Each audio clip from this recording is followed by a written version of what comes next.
Ô, tá doido, velho? Só isso aqui? Você ainda me deu moeda de euro? Peraí um pouquinho. Não tem mais nada aí não?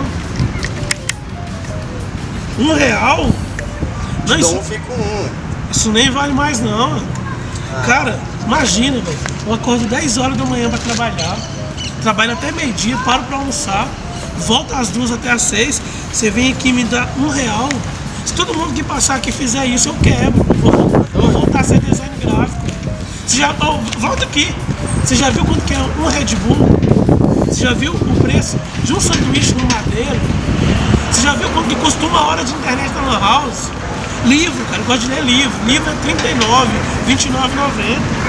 Não, isso aí você tá dando mau exemplo pra quem ajuda os mendigos aqui, ó. Isso tá errado. Não, sobe daqui, quase daqui. Opa. Porra, mano. Cinquentão, velho. Pra ajudar, né? Não, velho. Pô, é por causa de gente igual você, vê que eu sou mendigo, velho. Já fui mendigo, eu sei como é que é. Já fui igual a você. Já fui mendigo também. Hoje eu sou mendigo sênior. Eu dou consultoria, cara. Aqui é meu cartão. Tem até cartão, velho. Procura, viu? Vamos perder contato não, beleza? Não, beleza. Valeu demais, cara. Pô, que bom que existe esse tipo de gente, velho. É por causa desse tipo de gente que eu ainda acredito em ser mendigo.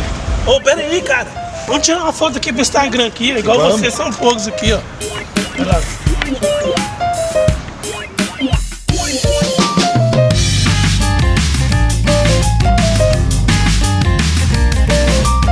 É isso aí, galera. Thiago Tidilodo, iniciando a nossa sessão de vídeos do Zonaria 2013, Mendigo Hipster.